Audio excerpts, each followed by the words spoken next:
Bienvenue sur ma chaîne Aventure d'intérieur, je m'appelle Issa et je vous partage les projets qui traînent un peu dans mon entrée. Hop, je parle de mes projets couture, hein. Donc là, en fait, le week-end dernier, j'ai coupé 3 projets différents. Donc là, le premier projet que vous voyez, c'est un pantalon.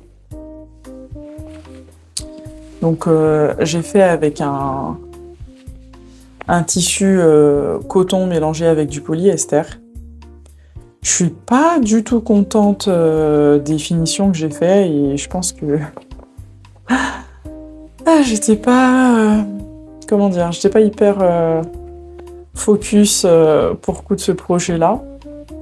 Et du coup, j'ai fait des finitions vraiment pas terribles. C'est vraiment moche tout ça. Vous voyez, c'est vraiment super moche quoi. Sur ce pantalon-là, il me reste plus qu'à faire la boutonnière et le bouton. Et après, il sera terminé. Mais malgré le fait que vraiment ce projet, il est vraiment pas terrible comment j'ai cousu, c'était un peu n'importe quoi. Bah en fait, le tissu, la couleur, la coupe fait quand même que ça me va super bien et c'est super... En tout cas, moi, je trouve ça joli. Voilà, donc ça, c'est projet à terminer et pour lequel, non mais regardez à l'intérieur, c'est dégueu. J'ai fait n'importe quoi sur ce projet-là. Là, il y a 2 autres projets qui suivent. Donc ici, là, c'est un projet avec des chutes de tissu. Du coup, le marron, c'est les chutes du tissu avec lequel j'ai cousu le pantalon. Le jean, c'est dans ma vidéo précédente, j'ai cousu pas mal de trucs en jean. Quand je dis ma vidéo précédente, ça doit être ma vidéo couture précédente. J'avais cousu pas mal de trucs en jean. Du coup, avec les chutes de tout ça, j'ai coupé en fait un projet de sac. Petit sac. Ça va être la première fois que je couds un sac, je pense, ou pas? Non, pas la première fois. J'ai quand même essayé de coudre des tote bags, mais ils étaient pas terribles au tout début quand j'ai commencé à coudre. Donc il y a 1 an et demi en fait, hein. Donc là, c'est un sac qui est plus élaboré et il me manque, je sais pas, des petits accessoires en métal et une fermeture éclair. Donc je vais y aller tout à l'heure. Et ensuite, comme le coupon de jean là que j'avais, il devait être hyper grand, il devait y avoir 4 mètres ou 5, je sais pas, mais j'ai pu couper dedans un jean, une veste gilet sans manches, tout le nécessaire pour le sac, et à l'intérieur, j'avais encore de quoi couper une jupe. Du coup, j'ai coupé un modèle de jupe que j'ai déjà fait, qui est hyper compliqué, que je pense qu'il est pour vraiment une couturière qui est chevronnée. Mais j'ai déjà fait ce modèle de jupe une fois en jean noir, et je voyais pas quoi faire d'autre en fait dans le coupon de jean qui me restait.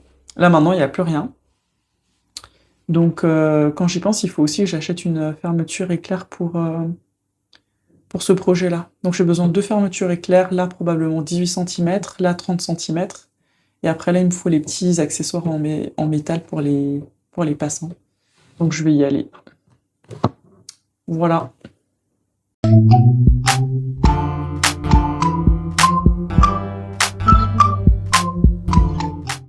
Je me dis qu'après 1 an et demi de couture, je suis en position de prendre un peu de recul pour donner conseil à celles et ceux qui veulent se lancer. Donc moi, ça fait, comme j'ai dit, 1 an et demi que j'ai commencé la couture, donc c'était à l'été 2024 que je me suis lancée dans ce loisir créatif. Ouais, je pense que c'est un loisir créatif. Et du coup, je mesure un peu le chemin parcouru, même si vraiment, je pense que 1 an et demi, je suis vraiment au tout début de mon chemin. Quand je vois des fois sur YouTube qu'il y a des personnes, ça fait 10 ans, 15 ans qu'elles font de la couture. Moi, je suis vraiment... voilà. Je pense que je suis encore entre débutante et un tout petit peu intermédiaire. En 1 an et demi, franchement, j'ai vu la qualité de mes projets vraiment changer complètement. Même si là, je suis pas du tout contente des finitions et du travail que j'ai fait sur le pantalon que je suis en train de coudre. Il n'empêche qu'il me va mais trop bien. Il me va super bien, je trouve, il me met bien en valeur. Je mesure quand même le chemin parcouru. Parce que entre ce que je faisais, quand j'ai commencé plutôt, et maintenant, franchement, ce que je couds, ça a pas grand-chose à voir. Et là, je me dis que je vais quand même commencer à garder pas mal de pièces et avoir des pièces que, même si c'est pas les plus qualitatives, ça se verra pas de toute façon quand je vais les porter, quoi. Donc voilà. Du coup, je pense que ouais, je vais essayer de donner un peu quelques conseils par rapport à l'expérience que j'ai eue pour se lancer dans la couture et surtout, pour garder la motivation et continuer à avancer et pas abandonner. Je vais attendre un peu qu'elle refroidisse avant de manger. Et en attendant, je vais peut-être essayer de prodiguer un premier conseil, voilà, pour celles et ceux qui veulent se lancer dans la couture, même si en réalité on parle beaucoup de celles qui veulent se lancer dans la couture. Je pense que le premier conseil que je pourrais donner, c'est de vraiment avoir de la motivation et surtout de mettre cette motivation à l'épreuve, quoi. Parce qu'on peut vouloir se lancer dans la couture un peu comme une lubie, en mode je vais commencer ça comme ça et puis on verra après, sans vraiment se rendre compte que ça veut dire de se mettre à coudre. Donc déjà, coudre ses vêtements, ça se fait pas en 2 temps, 3 mouvements, même s'il y en a qui y arrivent peut-être, hein. Mais en tout cas, pour moi, ça s'est pas fait en 2 temps, 3 mouvements. Ça a nécessité déjà que je couse beaucoup et que je me loupe souvent pour arriver à faire des vêtements corrects. Donc il faut avoir en tête que se mettre à la couture, c'est accepter de démarrer de zéro et d'avoir une courbe d'apprentissage qui peut être plus ou moins longue en fonction du temps qu'on peut consacrer tout simplement à ce loisir-là. Donc ce que je peux conseiller, c'est d'abord au début de se dire on a cette envie qui arrive, tiens, j'ai envie de commencer la couture, de peut-être mettre un peu cette envie et cette motivation un peu en attente, de voir si ça disparaît pas un temps, si on passe pas à autre chose, ou si on se dit en fait on va commencer la couture alors qu'en réalité peut-être ce qui nous intéresse c'est autre chose dans la couture. Pas forcément la couture, mais en fait c'est peut-être un autre loisir créatif qui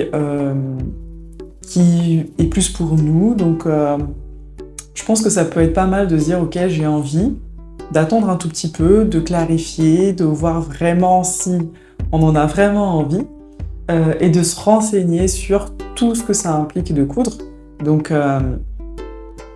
déjà de s'équiper pas mal en matériel, hein, quand même.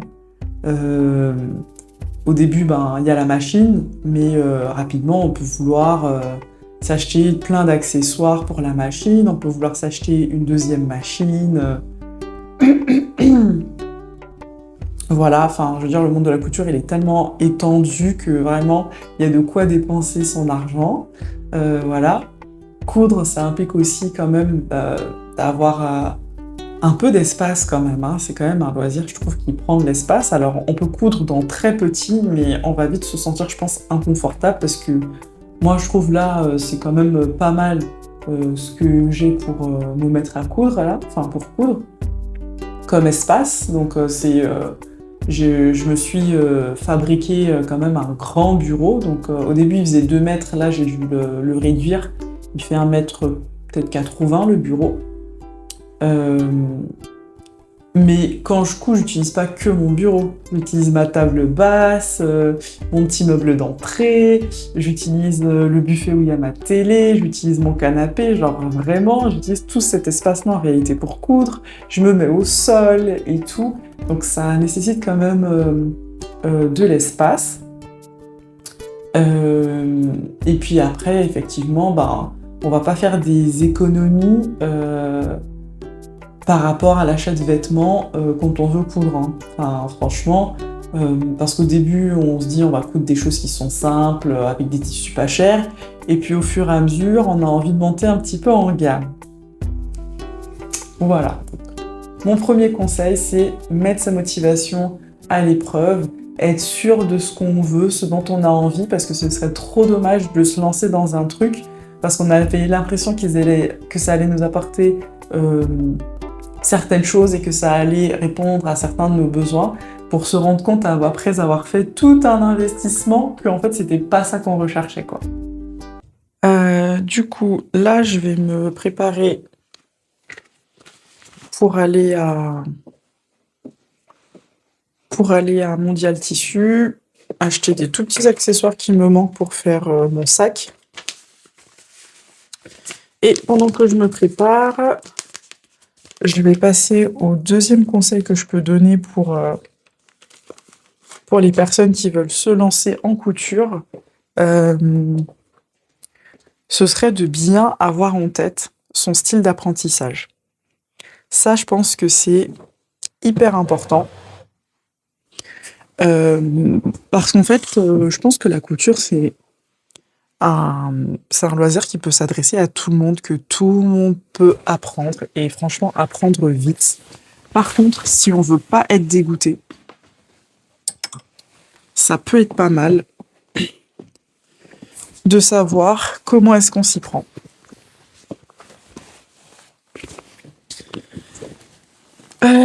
Alors, est-ce que j'ai tout ce dont j'ai besoin? Ok.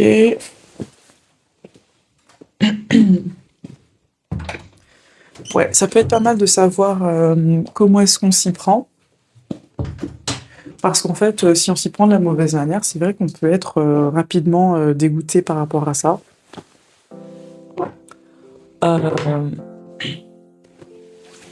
Donc, il y a plein de façons, je pense, d'apprendre la couture. Moi, j'y suis allée à la façon un peu, voilà, solo, tuto YouTube et un peu de la débrouillardise. Même si franchement, il y a tellement de ressources partout sur Internet qu'on n'est pas en mode débrouillardise en vrai. C'est juste qu'on est en mode apprentissage à distance. Mais avant de faire ça, j'avais d'abord réfléchi à prendre des cours de couture tout simplement. Dans les magasins de couture, ils en proposent souvent.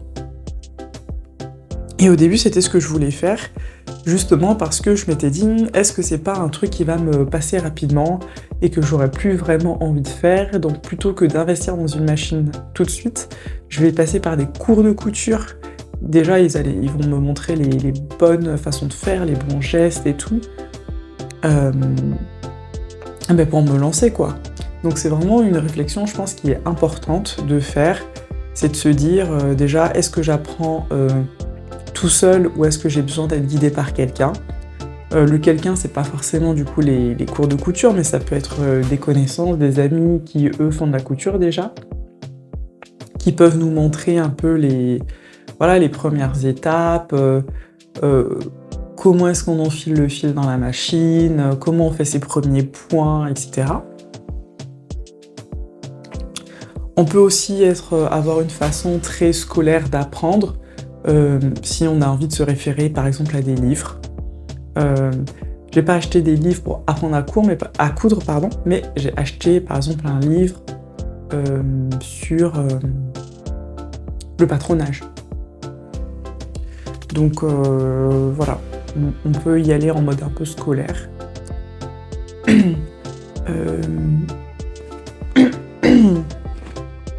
Mais du coup, je pense que c'est une bonne approche de savoir c'est quoi son style d'apprentissage, de savoir ce qui est le mieux pour se lancer, si on a envie d'être accompagné ou pas, Je pense que ça peut pas mal déterminer si finalement c'est quelque chose qu'on veut continuer ou non. Parce que si on s'y prend de la mauvaise manière, peut-être qu'on va être dégoûté de la couture alors qu'en fait le problème c'était pas la couture en elle-même, c'était peut-être la façon avec laquelle on a appris ou avec laquelle on a commencé en fait ce loisir-là.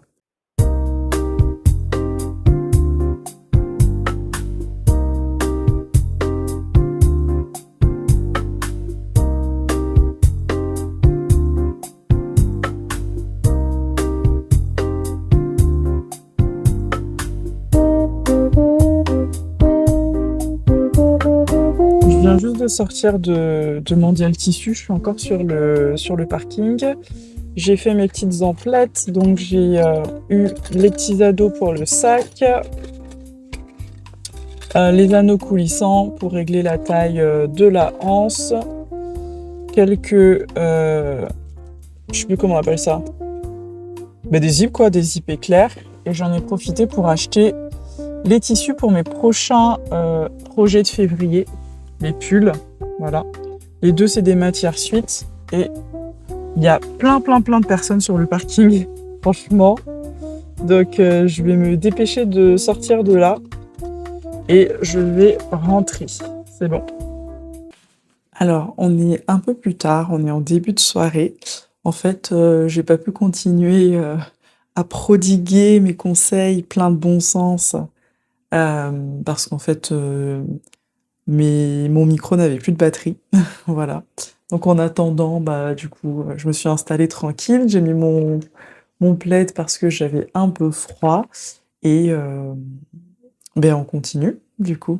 Le troisième conseil que j'ai envie de donner, et c'est un conseil qui vaut en fait dans la vie en général, je pense que en couture, vraiment, il faut surtout pas se comparer.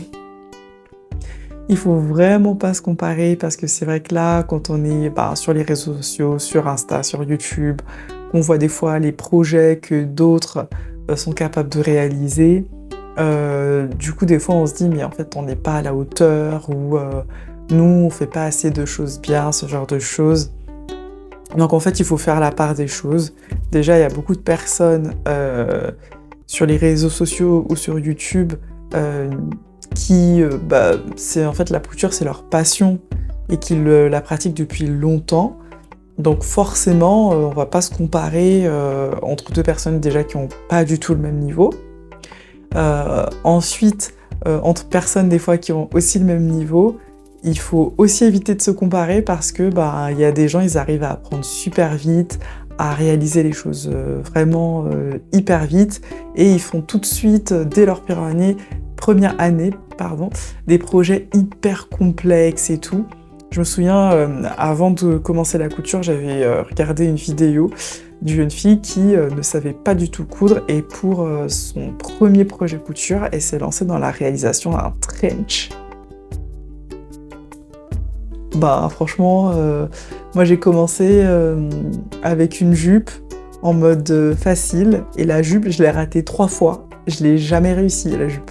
Donc, imaginez, je me comparais en fait à cette personne qui a fait un trench coat pour son premier projet, je me sentirais vraiment trop dans la loose, quoi.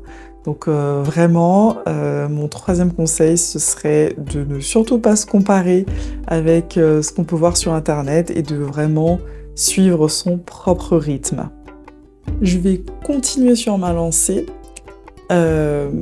en vous donnant peut-être un conseil qui peut paraître contradictoire par rapport à ce que je viens juste de partager. Mais je pense vraiment qu'il ne faut pas se cantonner à réaliser des projets couture qui, soi-disant, seraient pour notre niveau. Je m'explique. Quand on commence la couture, on va nous conseiller de faire des accessoires, des cotons lavables, des petites trousses, des choses comme ça. Sauf que si ça vous intéresse pas, pourquoi vous allez le faire en fait? Moi, je pense qu'il faut tout de suite se lancer dans des projets de couture un peu plaisir, quoi. Et faire des choses que, voilà, on aurait envie de porter si on est intéressé par la couture de vêtements. Euh, et au contraire, je dirais même que le fait justement de tenter des projets couture qui sont pas adaptés à notre niveau, ça va aussi nous aider à progresser, euh, progresser même rapidement, je pense. Parce que si je repense à cette jeune personne qui a fait un trench coat pour son premier projet couture, le nombre de techniques qu'elle a dû voir en un seul projet, il y avait énormément de techniques en fait qu'elle a apprises. Et après, les projets qu'elle a fait, ils lui ont, les projets qu'elle a fait par la suite lui ont sans doute paru plus faciles. Donc, il s'agit pas de se comparer aux autres, mais il s'agit aussi un peu déjà de faire qui nous plaît et de se challenger un tout petit peu. Un tout petit peu. Et vous allez comprendre pourquoi je vous donne peut-être ce conseil qui vous paraît un petit peu... voilà. Ce que j'ai compris dans la couture, c'est que c'est en forgeant que l'on devient forgeron. Voilà. Et en fait, même si vous faites des cousettes, des projets couture qui peuvent vous paraître complètement ratés, qui sont trop difficiles, en fait, mine de rien, à chaque fois que vous faites un projet couture, en fait, vous progressez. Et ça, c'est ça qui m'a quand même bluffé en termes de progression dans la couture. Pour moi, en tout cas, c'est que à chaque fois, je me suis améliorée, en fait. Je me suis améliorée sur, sur les techniques, sur la façon de choisir les tailles de mes projets couture, sur ma compréhension du vêtement, sur ma compréhension de l'assemblage, sur comment il faut monter le vêtement, par quelle étape on va commencer. Et en fait, même si moi, je me réfère quand même encore beaucoup aux instructions qui sont sur, par exemple, le livret couture ou sur une vidéo, au final, je suis pas obligée de regarder les étapes pour tout. Donc, par exemple, quand j'ai réalisé ma chemise Gaïa, je trouvais que les instructions du livret sur pas mal d'étapes, c'était pas clair. Et par exemple, la réalisation de la fente indéchirable sur le bas de la manche, c'était incompréhensible les explications qui étaient dans le carnet. Sauf que j'avais déjà réalisé pas mal de fentes indéchirables. Du coup, je me suis dit, allez, tant pis pour les explications, je fais comme moi je veux. Et en fait, toutes mes fentes indéchirables, franchement, je les ai plutôt réussies, quoi.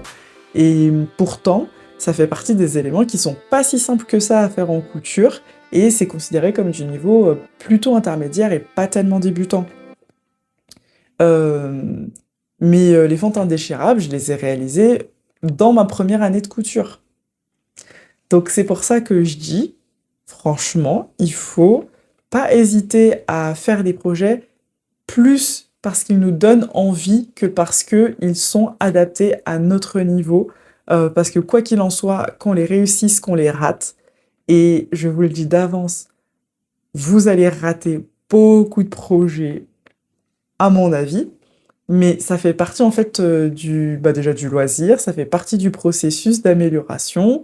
Euh, Moi maintenant, franchement, je suis choquée par le niveau que mes cousettes ont aujourd'hui. Non pas que ce soit un niveau incroyable parce que je fais pas des finitions de ouf, mais par contre, c'est tellement, tellement, tellement mieux que ce que je faisais j'ai envie de dire, il y a peut-être 6 mois, quoi. C'est vraiment beaucoup mieux. Euh, et donc, oui, c'est en forgeant qu'on devient forgeron. Et c'est pas en forgeant, je sais pas, des tout petits trucs là qu'on va sortir des projets qui nous font vraiment plaisir et qui nous rendent fiers. Je pense que c'est à peu près tout là. Je pense que j'ai donné tout ce que j'avais à donner. Pour n'importe qui souhaite se lancer dans la couture. Alors oui, j'ai pas abordé des aspects pratico-pratiques, comment choisir sa machine, on commence par quoi comme projet couture, etc. Tout ça, en fait, il y a plein de vidéos sur YouTube qui peuvent l'expliquer. Moi, je pense que j'étais vraiment dans la démarche de comment aborder ce loisir créatif-là, de comment vraiment l'adapter pour qu'il nous corresponde complètement à soi, quoi. Et surtout, des conseils, on va dire, pour rester motivé, pas lâcher et se dire que même si au début ça peut paraître un peu difficile ou pas terrible ou pas assez bien, ça fait partie de l'aventure. Voilà.